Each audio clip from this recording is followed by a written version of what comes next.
लहान मुलांपेक्षा त्यांच्या पालकांना शिक्षणाची अधिक गरज असते हे ओळखून नवी बाळगुटी पालकांसाठी वाढू आनंदे, मैत्रीण, वयात येणाऱ्या घराची ह्या आणि अशा अनेक पुस्तकातून पालकत्वाचा वैज्ञानिक दृष्टिकोन देणाऱ्या आणि पुस्तकांच्या माध्यमातून 50,000हून अधिक अंगणवाडी सेविका, बालवाडी शिक्षिका, पाळणाघर चालिका, पालक आणि डॉक्टर्स या सर्वांचे प्रबोधन करत समाजाच्या विविध स्तरात आपल्या कामाचा ठसा उमटवणाऱ्या, बालरोग तज्ज्ञ म्हणून गेली 36 वर्ष कार्यरत असणाऱ्या चाकोरी बाहेर या पुरस्काराने सन्मानित सुप्रसिद्ध बालरोग तज्ज्ञ डॉक्टर ज्योत्स्ना पडळकर यांचे आपण आजच्या कार्यक्रमात स्वागत करूया. नमस्कार डॉक्टर. नमस्कार. तुमच्या लेखन प्रवासापासून आपण आजच्या गप्पांना सुरुवात करूया. तर लिखाणाची सुरुवात कधी आणि कशी झाली? लिहिण्याची आवड कधी होती का नाही मला माहिती नाही, पण शिकवण्याची आवड खूप होती. मी ससून मध्ये असताना खूप शिकवायची. म्हणजे मी जवळपास एमडी होण्याच्या अगोदरपासून मैत्रिणींनाही शिकवायची आणि एमडी झाल्यानंतर मग मी 12 वर्ष टीचिंग मध्ये होते. म्हणजे मी डॉक्टरांना, नर्सेसना या मेडिकल ऑफिसर्सना हे शिकवण्याचं काम खूप आनंदाने करत होते. आणि पेशंट केअर पण तिथे भरपूरच करायला लागायची, कारण शिकवणं आणि पेशंट बघणं हे त्याच्यामध्ये संलग्नच होतं. तर पेशंटच्या नातेवाईकांशी बोलताना किंवा पालकांशी बोलताना लक्षात यायचं खूप काही शिकायची गरज आहे, असं खूप लक्षात आलेलं होतं. जेव्हा मी नोकरी सोडली तेव्हा पण असं लक्षात आलं की शिकलेले लोक असले तरी सुद्धा त्यांना बालसंगोपनाविषयी अगदी कमी माहिती आहे. या मुलं वाढवताना जितकं माहिती असायला हवं ते फारसं माहितीच नाहीये. तसा त्यांचा अभ्यासच झालेला नाहीये. एक साधं गॅजेट विकत आणलं आपण, फोन आणला तरी एखादं मॅन्युअल आणतो त्याच्याबरोबर आणि ते वापरायचं कसं ते शिकतो. पण आपण अख्खं मूल जन्माला घालतो त्याच्या आधीपासून कितीतरी विचार करायला हवा असतो आणि मूल वाढवताना खूप काही करायला हवं असतं. याची कुणाला जाण नाहीये. तर हे खूप मोठी गोष्ट आहे आणि करायची गरज आहे. लोकांना त्याच्यासाठी जागं करायला पाहिजे आणि शिकवायलाही पाहिजे. त्या उर्मीतनं ऍक्च्युअली हे पुस्तक लिहिण्याची कल्पना निर्माण झाली. आणि लिहिताना अनुभव काहीही नव्हता. त्याचा फायदाही झाला आणि तोटाही झाला. तर फायदा असा झाला की पूर्ण स्वातंत्र्य होतं. मला जे करायचं होतं ते मी करणार होते. कारण साधा प्रकाशक बघतात आणि प्रकाशकाकडनं पुस्तक होतं हेही मला माहित नव्हतं. मला असं वाटलं की काय आपण करायचं असतं, पुस्तक म्हणजे असतं छापून आणि ते आणायचं असतं.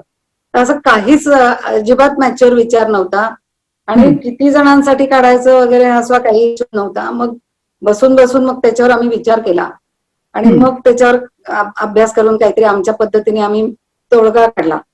पण तोटा त्याचा असा झाला की हेही माहित नव्हतं की अशी पुस्तकांना पारितोषिकं असतात किंवा काही. तर मला पुस्तक प्रकाशित झाल्यानंतर खूप लोकांनी सांगितलं याला पुस्तकाला पारितोषिक मिळायला पाहिजे. तर मी म्हटलं मग द्या पारितोषिक. तर पण असं नाही, अप्लाय करायला लागतं. कोणाला अप्लाय करायचं असतं. मग त्यांनी 2-3 नावं सांगितली. मग 2-3 नावं सांगितली. मी जाऊन भेटायचंही काम केलं तेव्हा, की म्हणलं असं असं मी पुस्तक लिहिलंय, त्याला पारितोषिकासाठी मला अप्लाय करायचंय. ते म्हणले कोण आहेत प्रकाशक? प्रकाशक कोणी आम्हीच आहे. असं मग कधी काढलं तर ते मग मागच्या वर्षीच्या पुस्तकाला आम्ही आत्ता देत असतो, तुम्ही पुढच्या वर्षी अप्लाय करा, असं काहीतरी व्हायला लागलं. तर त्यामुळे पुरस्कारात ते कुठं आलं नाही किंवा त्याला म्हणजे असं त्याला घर नव्हतं. आम्हीच आपलं ते बाहेर आणल्यामुळं त्याला काही असं रेकॉग्निशन त्या लेवलवरती नाही मिळालं. श्रीकांत सबनीस हे नारायणगावमध्ये खूप मोठे व्यक्ती आहेत, ज्यांनी शेळी पालन आणि शेतीमध्ये खूप त्यांचं संशोधन होतं. त्यांना त्याचं महत्व वाटलं आणि त्यांनी तेव्हा तो साहित्य पुरस्कार त्यांच्यातर्फे मला दिला होता. ते एक पुरस्कार माझा तेव्हा झाला. 2 आठवड्यामध्ये साप्ताहिक सकाळमध्ये मोठ्याच्या मोठं त्याचं परीक्षण आलं. तेव्हा लोक म्हणले तुला कळतंय का हे असं, हे खूप मोठ्या माणसांचं येतं, तुझं आलं हेच खूप आहे आणि अशी दखल घेतली नाही खूप मोठं असतंय. तेव्हा मला साधारण पुस्तक जगत काय असतं याचं थोडी कल्पना यायला लागली आणि ही माझी तशी सुरुवात झाली. म्हणजे मला एक असं विचारायचं होतं की सर्वसामान्यांना समजेल तरी सुद्धा शास्त्रीय भाषेत तुम्ही पुस्तकं लिहिलेली असतात, तर ते लिहिताना त्याच्या मागचा तुमचा विचार काय होता?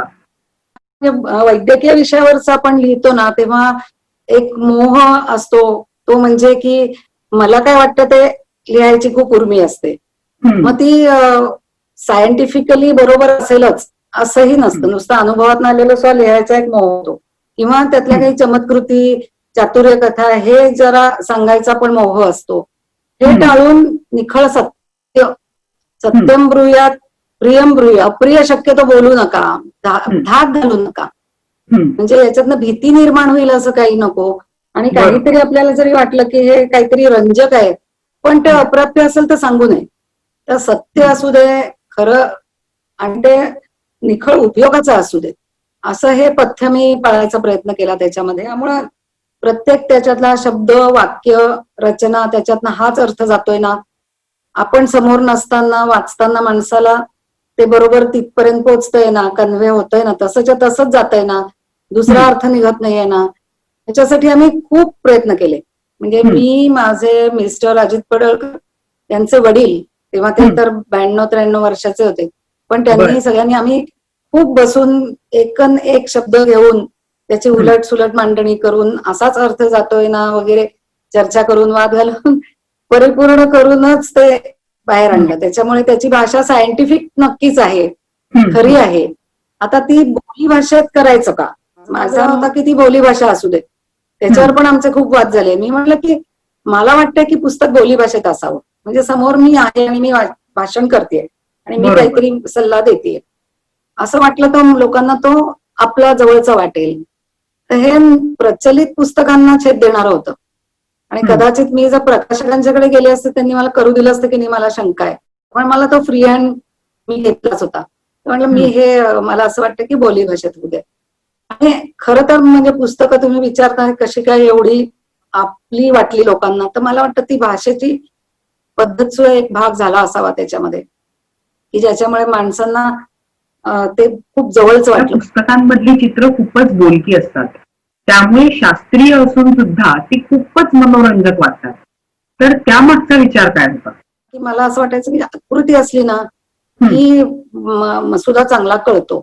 तर इथे तर प्रासंगिक होत्या बऱ्याच गोष्टी, तर मग कोण काढेल याची चित्र, एवढी माझी काही झेप नाही की प्रासंगिक चित्र काढावीत, मी आकृत्या काढू शकेन. तर मला चारुहास पंडितांची हे खूप आवडली ती शैली. मी म्हणलं आपण ह्यांच्याकडनं चित्र काढून घेऊ, पण मग त्यांच्याकडे गेले तर त्यांना तितका वेळ नव्हता.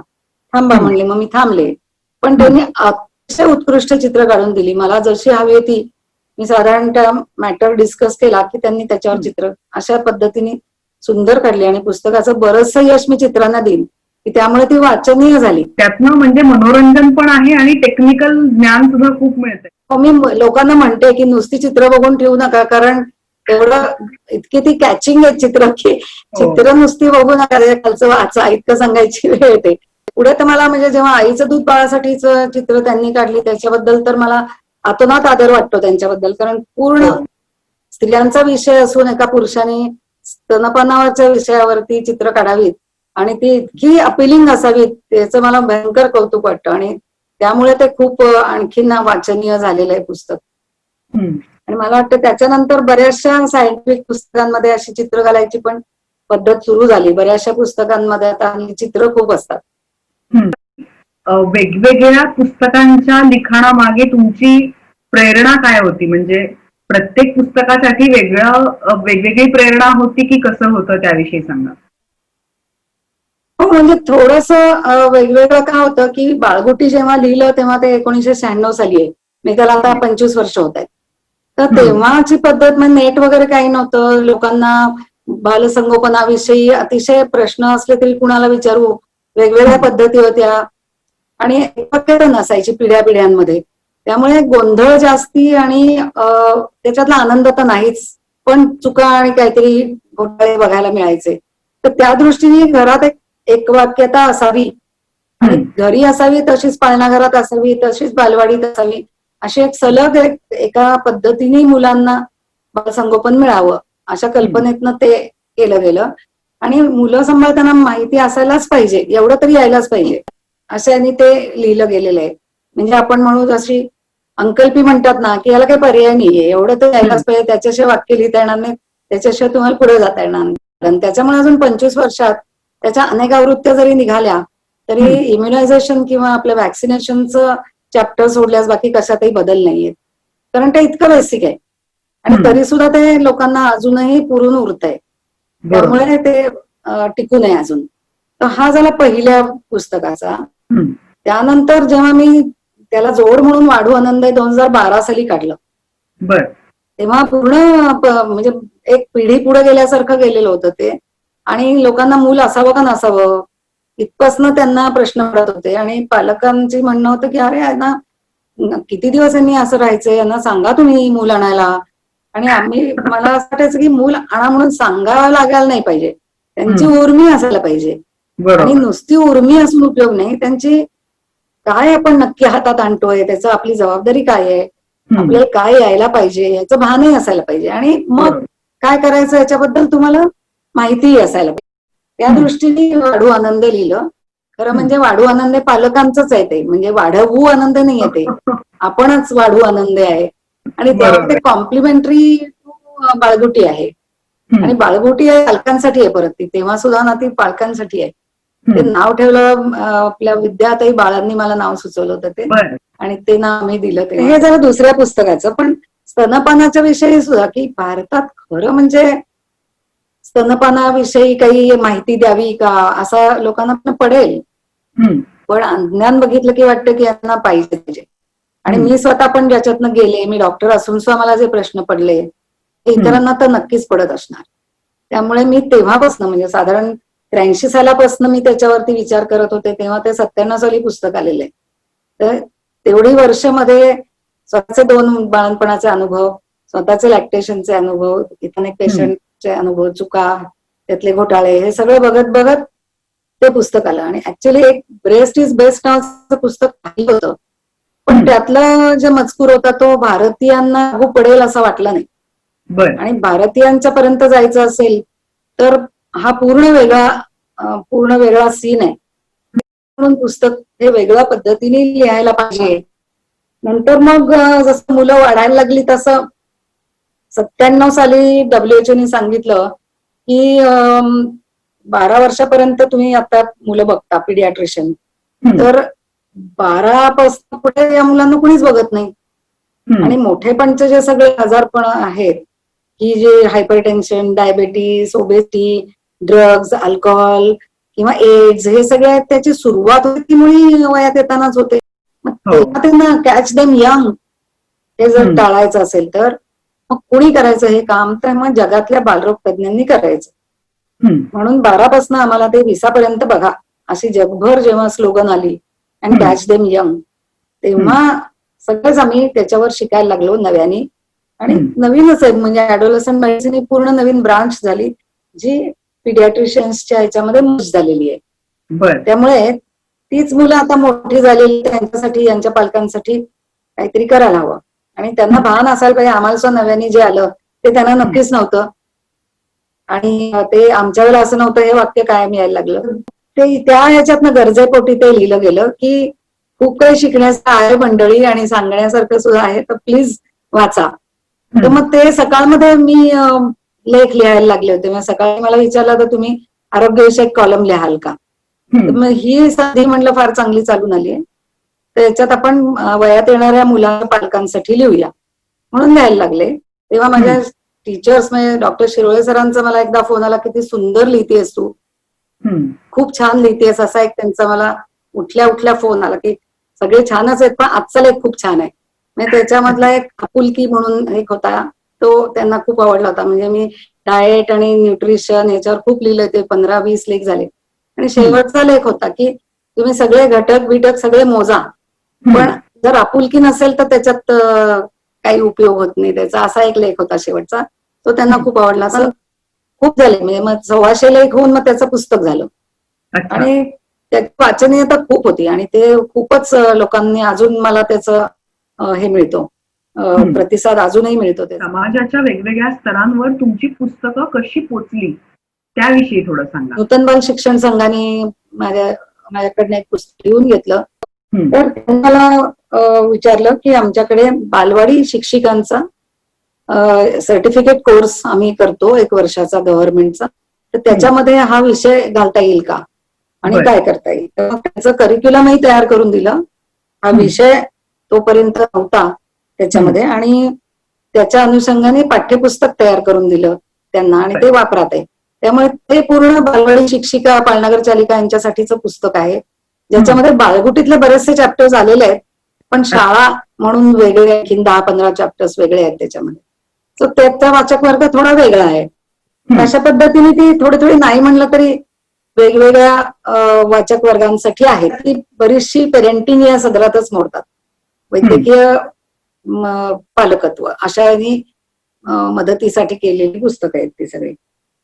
आणि वाचक वर्ग म्हणशील तर ज्यांना वाचता येतं आणि थोडं विकत घेऊन वाचू शकतात नॅचरली पालक वर्ग मी डोळ्यासमोर धरला होता. असा की उचललं जाईल पुस्तक, वाचलं जाईल, पण दुसरा एक हेतू असा होता की आपलं बघून आपली कामवाली शिकते किंवा आपल्या घरी कमीत कमी स्वयंपाकाला बाई येते, कामाला बाई येते आणि ती आपण कसं करतोय तसं ती वागते. म्हणजे तुम्ही साधी नावं बघितलीत ना तरी ती आपल्या मुलांच्या सारखी त्यांच्या मुलांची नावं ठेवतात. सगळं तेच तेच उचललं जातं. तर बालसंगोपनाची पद्धत आणि ते जी काय एकूण त्याच्यातलं अपग्रेडेशन म्हणून आपण जे आहे हे नकळत उचललं जाईल हा पण हेतू होता आणि तोही बराचसा साध्य झाला. कारण पुष्कळ जणींनी आपापल्या कामवाल्यांना त्या त्या सवयी शिकवल्या आणि त्याचा फायदा झाला. म्हणजे नकळत एकाबरोबर एक किंवा दोन घरं उचलली गेली. आणि पुढे जाऊन पहिली जी 2 पुस्तकं होती ती गव्हर्नमेंटने उचलली. ती बऱ्याच चालण्यानं गेली आणि अंगणवाडी वर्कर्ससाठी गव्हर्नमेंटनी 52,000 अंगणवाड्या आहेत आपल्याकडे, त्याच्यासाठी 2 वेळा ही पुस्तकं खरेदी केली आणि ती वापरली गेली. हॉस्पिटलच्या जवळच अंगणवाडी वर्कर्सचा एक मेळावा होता. त्याच्यात जेव्हा ते पुस्तक पोहोचल्याचं कळलं तेव्हा म्हणलं हे सगळीकडे नक्की पोहोचलं. बाळंतविड्यामध्ये म्हणजे परदेशामध्ये जिथे डॉक्टर मिळत नाही, आपलं मात्र इंडियन कल्चरनी मूल वाढवायचंय, डॉक्टर मिळत नाही तिथे, तर बाईला माहिती पाहिजे सगळ्या गोष्टी. तर बाळंतविड्यावरती हे पुस्तक परदेशात खूप गेलं. दोन्ही पुस्तकं खूप गेली. म्हणलं तर खूप वरच्या स्तरातही गेली, खालच्या स्तरातही गेली, मेडिकली सुद्धा म्हणजे डिस्टंट विलेजेस मध्ये पण गेली, शहरातही गेली, असं सर्व प्रकारची झाली. पुढे 2012ला असं लक्षात आलं की आपल्याच मुलं आता मोठी होत आहेत ते वाचणार नाही, एक अगदी जाणवलं. आणि मग आम्हीच ठरवलं की याचे इंग्लिश एडिशन पण यायला पाहिजेत, कारण इंग्लिश पालक पण असायचे. सगळ्यांची आम्ही इंग्लिश व्हर्जन्स केली आणि ती पण अवेलेबल केली. हे म्हणला होतात की अंध मुलांपर्यंत पण ती पोचली, तर त्याविषयी थोडं सांगा.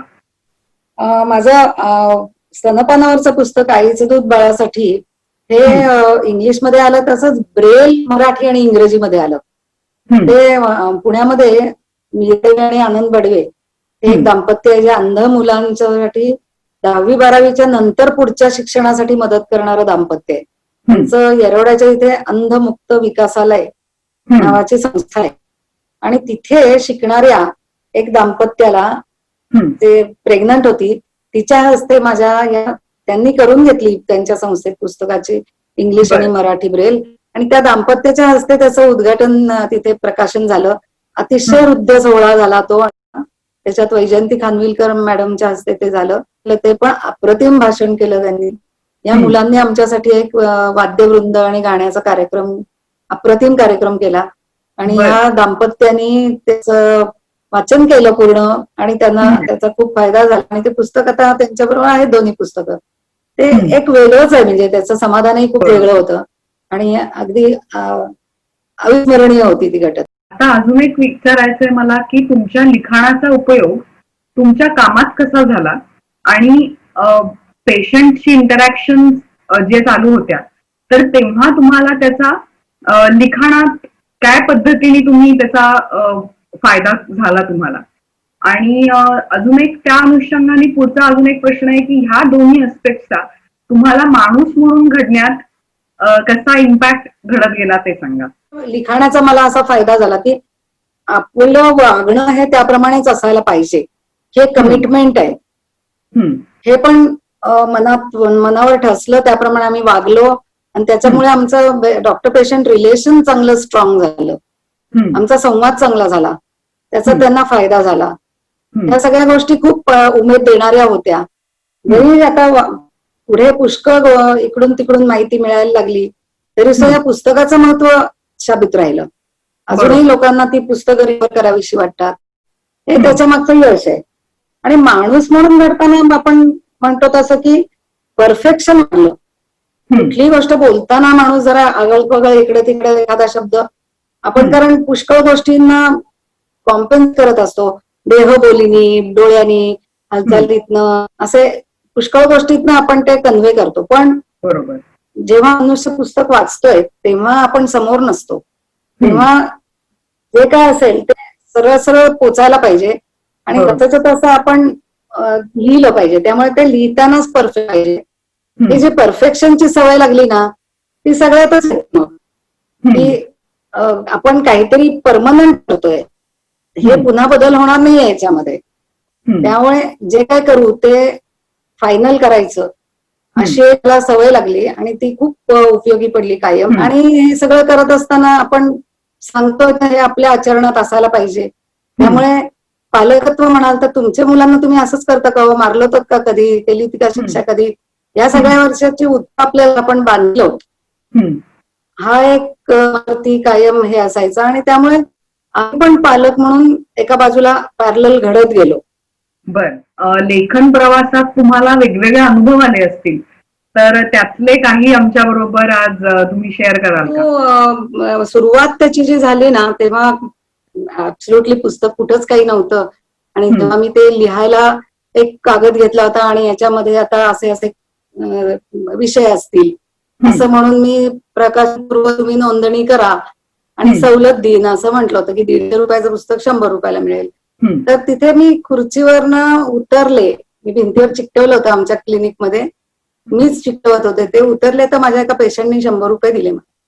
ही फार मोठी घटना होती की अजून कशाच काही नाही पण माझ्या एकूण लिखाणावरती कुणीतरी विश्वास दाखवतंय, ही खूप मोठी गोष्ट होती. तो खूप छान अनुभव होता. आणखीन एक प्रकार हे झाला की मुंबई मराठी साहित्य संघ नावाची एक मोठी संस्था आहे. माझं पहिलं पुस्तक म्हणजे तिन्ही पुस्तकं जेव्हा आली ना तेव्हा एक अशी हे निघाली की कोणीतरी काढे अशी पुस्तकं, पण ती योग्य आहेत ना हे तपासायला एक समिती पाहिजे. सायंटिफिक मटेरियल जेव्हा बाजारात येत आहे तेव्हा हे बरोबर आहे ना, खरं आहे ना, योग्य आहे ना, हे सांगायला कोणीतरी पाहिजे. आणि त्यांनी पहिल्यांदाच घेतली ती माझी पुस्तकं घेतली. आणि तो कार्यक्रम झाला मुंबईमध्ये. या सगळ्यांनी मिळून मला बरेच प्रश्न विचारले, प्रश्नोत्तरांचा कार्यक्रम झाला आणि मग त्यांनी या पुस्तकांना ही आरोग्य क्रांतिकारी पुस्तकं आहेत असा अभिप्राय दिला. ती एक खूप मोठी पावती होती माझ्या लिखाणाची आणि मला खूप आनंद मिळाला त्याच्यात की ठीक आहे, म्हणजे त्याला एक आपण म्हणतो ना एक तावून सुलाखून निघणं, तसं ते झालं. तसंच आणखीन काही दिवसानंतर शांताबाई शेळक्यांचा फोन आला मला, तू किती छान लिहितेस म्हणून. त्यामुळे तो एक म्हणजे अगदी अविस्मरणीय फोन होता मला की असा कुणाचा फोन येऊन मला कौतुक मिळतंय. लेखकाचं कसं असतं की लिहिण्याचा एक आनंद असतो, बरोबर, मग कुणीतरी ते वाचतंय म्हणजे ते प्रकाशित होण्याचा एक आनंद असतो की त्याचं कागदावर आलं आणि त्याचं पुस्तक झालं असा एक आनंद असतो. तिसरा आनंद असतो की कोणीतरी ते वाचतंय आणि तो आपल्याला येऊन सांगतोय की खूप छान आहे आणि त्याचा खूप उपयोग झाला. सो अशी ही आवर्तनं ही फक्त मला वाटतं लेखकाला मिळत की लिहिण्याचा आनंद, लोकांचा वाचनाचा आणि फीडबॅक मिळण्याचा आनंद, अशी ती तिहेरी आवर्तनं आहेत. आणि हे अक्षरवाङ्मय म्हणजे जे संपणार नाही, इव्हन मी नसेल तेव्हा सुद्धा हे असेल, त्याचा हा आनंद वेगळाच आहे. आता आपण मुलाखतीच्या एका शेवटच्या सेगमेंटमध्ये येऊया. लॉकडाऊन जेव्हा होता तेव्हा तुम्ही वेगवेगळ्या पद्धतीचं लिखाण करत होतात, तर त्या काळातला एखादा लेख असेल तर तो आपल्याला प्रेक्षकांना ऐकायला आवडेल. बालरोग तज्ञ म्हणून मी जवळजवळ आता 40 वर्ष फील्डमध्ये आहे, पण इतकी अँझायटी किंवा भीती घेऊन मुलं कधी किंवा त्यांचे पालक कधी इतके अप्रोच झाले ना जेवढे करोना काळात आले.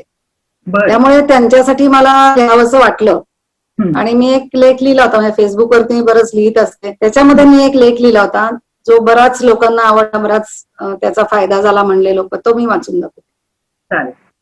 करोनाची साथ आता चांगलाच जोर धरू लागली आहे. घरोघरी आपापल्या ओळखीच्यांना कुणाला तरी करोना झाल्याचा ऐकिवात यायला लागलाय. कुठे कुठे एक एक बिल्डिंग मध्ये सगळ्यांनाच तो झाल्याचं समजतंय. सर्वात भीतीदायक म्हणजे काल परवापर्यंत चांगले वाटणारे आजोबा ऍडमिट झाले आणि गेले पण, अशा बातम्या. या बातम्या आता आपल्या घरात पोचल्यामुळं आपण धास्तावणं अगदी साहजिक आहे. आता जपायचं किती आणि कधीपर्यंत? मुलांसाठी काही निराळ्या सूचना आहेत का हो, असे प्रश्न पालकांना पडतायत.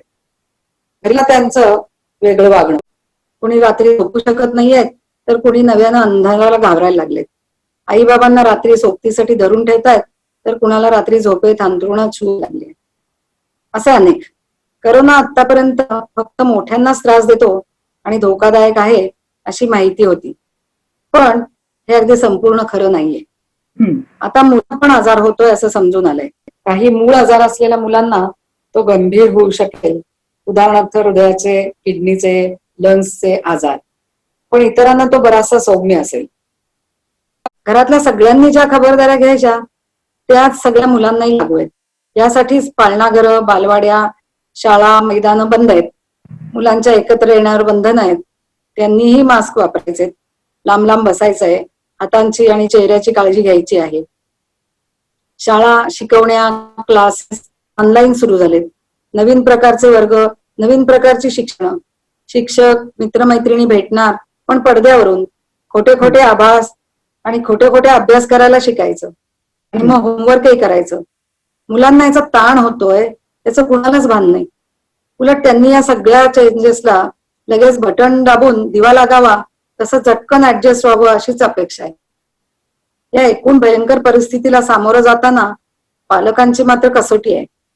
स्वतःची काळजी तर घ्यायचीच आहे, पण त्याबरोबर आपल्या ज्येष्ठ पालकांची आणि आपल्या मुलांची काळजी त्यांना घ्यायची आहे. मुलांकडून नियमाचं पालन तर करून घ्यायचंय, पण त्याचा काच किंवा जाच होऊ द्यायचा नाहीये. हे करत असताना आपल्या मनातली भीती कशी डोकावणार नाही हे बघायचंय. हसत खेळत, चेष्टा मस्करी करत केलेलं नियमांचं पालन त्यातली भयाची हवा काढून घेईल. रात्री सगळ्यांनी मिळून विश्वासाने केलेली प्रार्थना सर्वांना सुरक्षेची जाणीव करून देईल.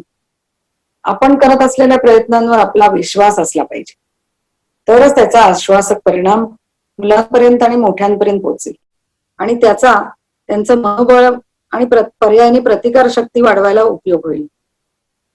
आपल्यालाच मास्क लावण्यावर, हात धुण्यावर विश्वास नसेल, त्याचा त्रास होत असेल, चिडचिड होत असेल, ते आपल्याकडून नीट पाळलं नसेल, तर इतरांवर त्यांचा तसाच परिणाम होईल. मधली फळी म्हणजे तुम्ही पालक नेहमीच घराचे कॅप्टन असता.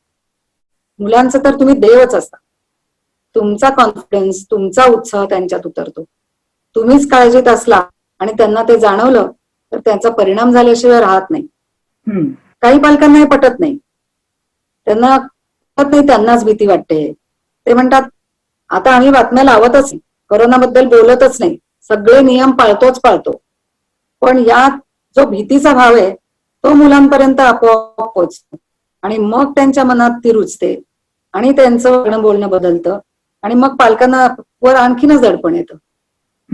मला वाटतं यातून पालक योग्य तो बोध घेतील आणि आपलं बोलणं वागणं बदलतील. घरातलं वातावरण हलकं फुलकं ठेवतील.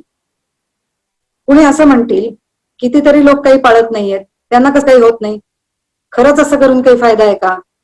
मुळात खरंच असा काही आजार आहे का अशी शंका. अशा प्रश्नांनी आणि अशा उलटसुलट विचारांनी आणि घरातल्या विचारातल्या फरकांनी आपल्या वागण्यातले प्रयत्न आणि मनाचं बळ कमी होतं.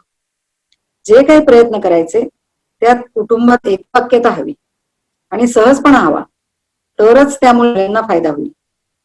किती काटेकोरपणा हवा यात तर थोडं संदिग्ध आहे, पण सोपंही आहे. असं म्हणता येईल की आपल्याला त्याचा त्रास न व्हावा आणि आपल्या मनाचं समाधानही व्हावं इतका असावा. मुलांना आपण नाही का म्हणत, तुझं सहन होईल इतका अभ्यास कर, नापास झालास तर तुला वाईट वाटू नये, अरे रे चुकलं माझं, मी आणखी प्रयत्न करायला हवे होते. अगदी तसंच दिवस चांगले नाहीतच.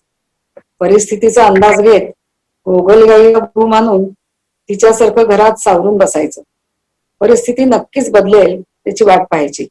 आलेल्या परिस्थितीत तरी बरं काय काय काय आहे याची रोज उजळणी करत मनाला उमेद द्यायची. एकत्र राहण्याचा, एकमेकांच्या सहवासाचा आनंद लुटायचा. पालक हो, आल्या संकटाचा सामना धीरानं कसा करता येतो हे मुलांना शिकवायसाठी याहून चांगली संधी कुठली असेल बरं? खूपच मस्त. मला वाटतं ह्या निमित्ताने हा लेख अजून जास्त लोकांपर्यंत पोहोचेल आणि त्यांच्या जगण्यात ते बदल घडवून आणतील असं मला नक्की विश्वास वाटतो. आणि आता आपण आपल्या मुलाखतीची सांगता करूया. Thank you so much doctor for joining us. Thank you.